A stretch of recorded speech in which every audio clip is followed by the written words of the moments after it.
Good evening. This is Rashad Mitchell coming to you live from my YouTube channel as I continue on my part series, The Week That Was College Football Season Review, the 1970 college football season. Um, this is a week, I'm going to try to conclude the 1970 season of college football and take it from there. So I'm going to go over week 12 and week 13 of respective weeks. Start with November 12th, 26th to November 28th, 1970. Games that I played on Thanksgiving. The two games that stand out. The games that was played between November 26th and November 26th, November 26th and November 28th, as well as week 13, December 5th. So I'm gonna get into that and take it from there.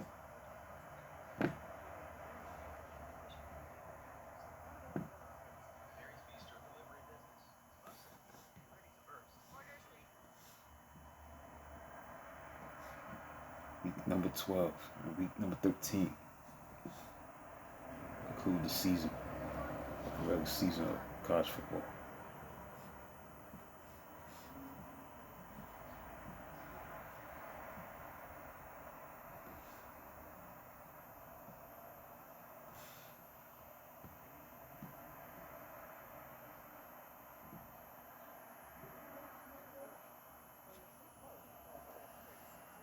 Let's go. Thanksgiving. Houston defeated Florida State by a score of 53-21 in Tampa. While Thanksgiving night before, disappointingly small crowd saw Houston explode for 41 points in the second half to erase a 21-12 halftime deficit of Florida State. Cougars scored first on wide receiver Elmo Wright's 13-yard touchdown catch from quarterback Gary Mullins for 6-0 lead. Now, Seminoles quarterback Tommy Warren hits 12-yard touchdown for 7-6 lead in first quarter after catching a surprise 16-yard pass from fullback Tom Bailey. Warren's 65-yard touchdown pass to wide receiver Barry Smith finished FSU's halftime jamboree. Key play came from Houston defensive back Charles Ford, who made 40 yards return of interception was hemmed in. A flip lateral to beefy linebacker Frank Ditto, who rumbled another 30 yards to score. Cougars running back Tommy Mozesek scored twice, including a 7-yard sprint. And when Wright added his second touchdown catch, he became the NCAA's record holder career touchdown catcher to date. On the same Thanksgiving, Mississippi State beat number 10 Mississippi 1914 as the Bulldogs quarterback Joe Reed flipped desperation 3rd and 21 pass, resulting in an interference penalty on Rebels defensive back Danny Hoker at 5-yard line, then capped 71-yard drive with spinning 1-yard touchdown plunge with 8:16 to play. Acting Ole Miss coach Rick Hooker intercepted the ball and the receiver tripped over his foot, so they called pass interference. Still, Reed's touchdown clinched first winning season for Mississippi State in 7 years and Ring's first Egg Bowl win over Rebels since 1964. Now, so quarterback Shug Chumberlain scored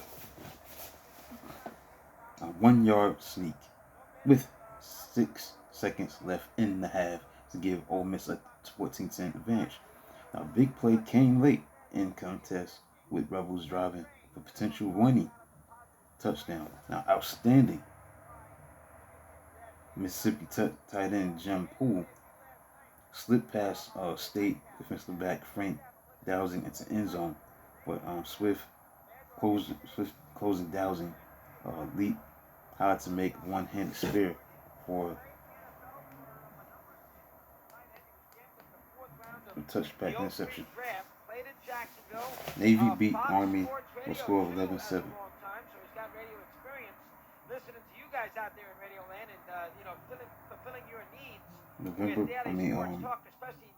Number 11 Auburn beat Alabama 33-28.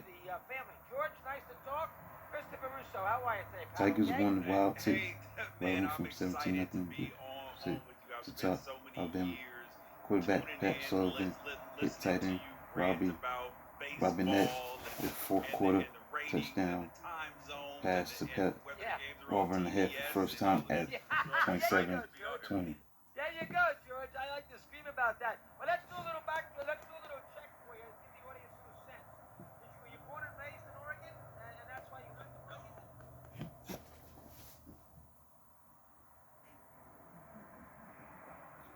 Tigers won wild tip while rallying from 17-0 halftime deficit. Excuse me, let me start over. Number 11, Auburn beat Alabama 33-28. Now, Tigers won wild tilt rallying from 17-0 deficit to top Alabama. Quarterback Pat Sullivan hit tight end Robinette with a fourth-quarter touchdown pass to put Auburn ahead for the first time at 27-20. So Alabama answered with quarterback Scott Hunter's 54-yard touchdown pass. Wide receiver George Renninger and Hunter's 2-point pass for 28-27 lead. Now the Tigers ended it with a 4-play drive. It was capped by tailback Wallace Clark's 3-yard touchdown run. Running back Johnny Musso ran for school record 221 yards, becoming first tied back to crack 1,000-yard barrier in season as he finished with 1,137 yards. Georgia Tech beat Georgia by a score of 17-7. Georgia Tech was ranked number 16 in the country. Coach Bud Carson's Yellow Jackets sparkled on defense, holding Georgia to 53-yard rushing and setting up all 3 of the scores with interception. Now, senior quarterback Jack Williams sparked Georgia Tech offense, which received clutch running from halfback Rob Healy. Standout defensive tackle Rob Pardoni was anchored in the middle of Engineers defense.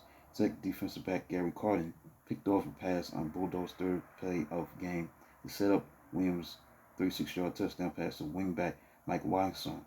Georgia answered with his best drive, 62 yards to his touchdown, and 7-7 tie in 13 plays, keyed by tough yards from tailback Ricky Lake. Now, Tech defense came up big right after the second half kickoff. Georgia got returned to its 36-yard line from halfback Jack Montgomery. And 2 penalties moved Bulldogs past midfield, only to have Tech stiffen. Clinching touchdown at 14-7 followed defensive lineman Smiley Gebhardt. Interception of flea flicker, pass intended for Bulldogs quarterback Paul Gilbert from Montgomery. Now the win sent Georgia Tech to Sun Bowl and knocked Georgia out of the Peach Bowl. Next, the Tennessee Volunteers, number 17 in the country, defeated Vanderbilt 24-6 as using tailback Don McCleary's touchdown run and quarterbacks Bobby Scott's touchdown pass in the first quarter. The Volunteers won handily over undermanned Vanderbilt. Still, Vanderbilt trimmed margin to 14-6 in the third quarter when quarterback Steve Berger hit wide receiver Jeff Peoples with a touchdown pass. Defensive back Bobby Majors, Johnny's kid brother, made 9th and 10th interception of the season, and Tennessee quietly worked its way into the nation's top 5.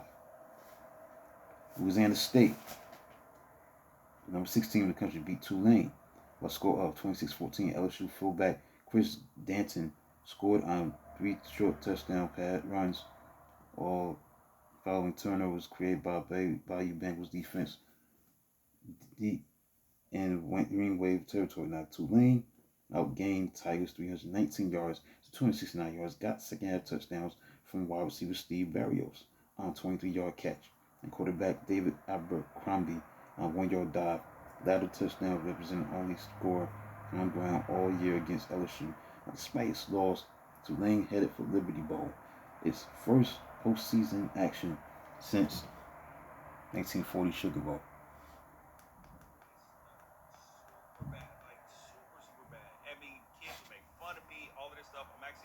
Southern California beat number 4 Notre Dame 38-28.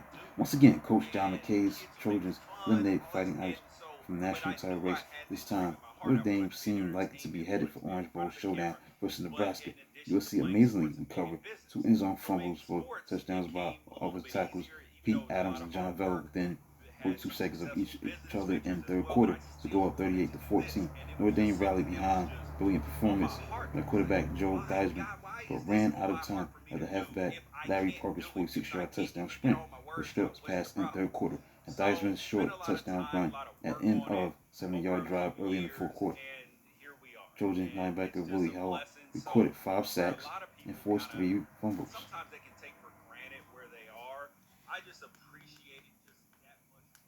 So that concludes a look at Week 12. The games that are played between November 26th and November 28th, 1970.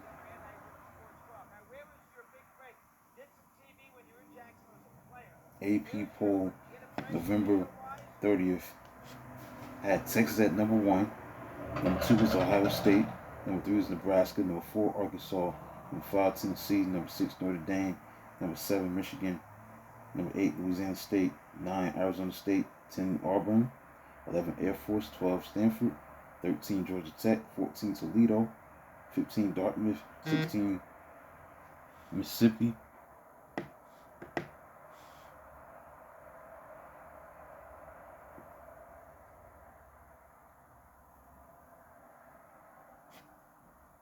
'17, Southern California. Number 18, Penn State.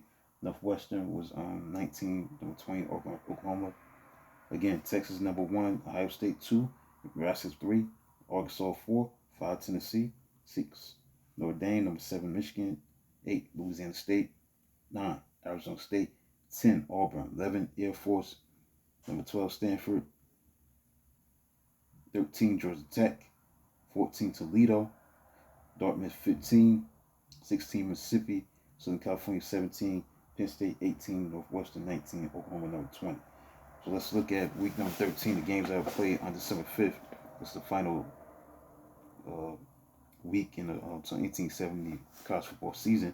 We're going to start with Tennessee, the number 5 team in the country, Tennessee, beating UCLA 28-17. Number 5, Tennessee scored 2 touchdowns in the final 2:20 to send the frustrated Bruins to yet another bitter defeat after defensive back Ron Carver's 85-yard interception for a touchdown put UCLA ahead 17-14 in the fourth quarter.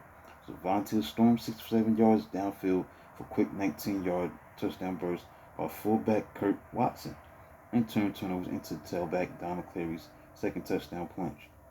Louisiana State, the number 18 in the country, beat Mississippi 61-17 as quarterback Archie Manning's surprise return to Ole Miss lineup was to no avail as Bayou Bengals mauled Johnny Rebel's defense, piling up 506 yards and 27 first downs. Now, amazingly, LSU's special teams fashioned 3 touchdowns on punt returns. Defensive back Tommy Casanova's 61 73-yard returns, and defensive back Craig Burns' 66-yard return.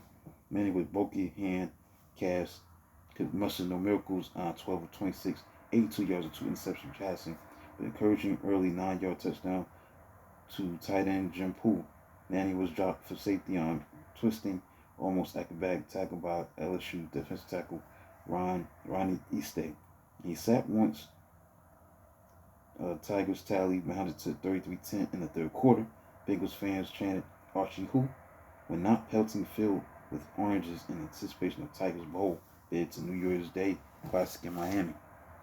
Houston beat Miami 38-3. Early easy Houston win over Miami was highlighted by wide receiver Elmo Wright's record-setting performance.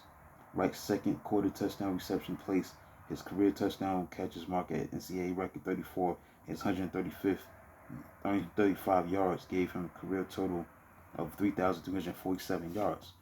Good for second to date behind Florida State's Ryan Sellers on all-time yards list. Hurricanes held brief 3-2 half first quarter edge on 34-yard field goal by little-used kicker Barry Barowitz, but Cougars fullback Robert Newhouse fouled with 2 scoring runs. Next, Texas, the number 1 team in the country, defeated number 4 Arkansas 42-7. Anyone hoping for shootout number 2 would duplicate the classic of prior year was highly disappointed as Texas sliced progress into bacon. Game turned midway in the second quarter when Arkansas, trailing by a touchdown, was stopped on 4 straight line bucks inside the Steelers' 3-yard line, then surrendered 99 yards Longhorn touchdown drive for 21-7 deficit. Now earlier, Razorbacks tailback John Richardson had escaped for 12-yard touchdown run. Headback Jim Burleson rushed 30 times for 189 yards and 3 touchdowns. Fullback Steve Worcester added 21 carries for 126 yards, 2 touchdowns. Texas earned Cotton Ball spot Southwest Conference title and second consecutive national title from UPI Coaches Board. And finally, Arizona State, number 9 team in the country, beat Arizona 10-6. Season's low number of points previously had been 27 for undefeated Sun Devils. Arizona State University's scoring drop ball was due to 5 lost fumbles, but that was still secured national offensive title by gaining 370 yards. Superb defensive effort was keyed by linebacker Mark Arneson, 11 tackles and 21 assists, allowed Arizona to finish the first half in scoreless tie thanks to 2 fumble recoveries at its 1-yard line. Now, Arizona State University got on board in the third quarter as quarterback Joe Spagnuolo hit wide receiver J.D. Hill with 7-yard touchdown pass, 11th play of 61-yard trip. Kicker Don Ekstrom booted a field goal in the fourth quarter for 10-0 Arizona State University lead. Arizona came alive with about 5 minutes to play as defensive lineman Bill McKinley fell on a fumble. The Wildcats quarterback Bill Demery hit in Hal Arneson for 45 yards, then passed 20 yards to wide receiver Charlie McKee for touchdown. Kicker Al Mendoza, who missed earlier field goal tries of 32, 38 yards, missed extra point kick, but took interception in last 2 minutes to seal 16th straight and trip to Peach Bowl for emerging Arizona State University. Let's look at the AP poll as of December 7th. You got number 1 Texas, you got number 2 Ohio State, you got number 3 Nebraska, number 4 Tennessee, you got number 5 Louisiana State, 6 Notre Dame, number 7 Michigan, number 8 Arizona State, number 9 Arkansas, number 10 Auburn, 11 Air Force, Stanford was number 12, Georgia Tech was 13, Dartmouth was 14, Toledo was 15, Southern California 16, Houston was number 17, Penn State number 18, 19 Texas Tech, and number 20 Oklahoma. Now that was the final regular season AP poll as for December 7th. Now let's look at the conference standings. Then call it a video. The conference standings for 1970. The Ivy League was won by Dartmouth. It was 7-0. Atlantic Coast Conference was won by Wake Forest, 5-1. William and Mary won the Southern Conference, 3-1 record. The Southeastern Conference went to Louisiana State. They had a 5-0 record. Big Ten Championship Conference winner was Ohio State. They were 7-0. Mid-American Conference champion was Toledo with a 5-0 record in the conference. The Big 8 Conference champion was Nebraska, 7-0. Missouri Valley Conference champion was Louisville with a 4-0 record. Now Southwest Conference was won by Texas with a 7-0 record. The Western Athletic Conference was won by Arizona State, had a 7-0 conference record. And finally, Pacific 8 Conference champions was the Stanford Cardinal with a 6-1 record. So that concludes a look at the conclusion of the 1970 college football regular season for Week 12 and Week 13. The games that were played on November 26th to November 28th, 1970, and the game that were played on December 5th, 1970. May do a video this tomorrow. I'll see what happens. But next thing I'll be doing is talking about the 1970 bowl games that were played during the 1970 year of college football, the bowl games. Then get into the statistics, the passing yards, the rushing yards, receiving yards, and the consistent All-American team who won the Heisman Trophy and the who won the major awards during the 1970 college football season. But maybe tomorrow, maybe Thursday, I'll do the take a look at a recap of the 1970 bowl games that were played during the bowl season of 1970 in college football. Please like and subscribe and comment on the channel. Do video to Smag 2 real soon. Until then, talk to you soon.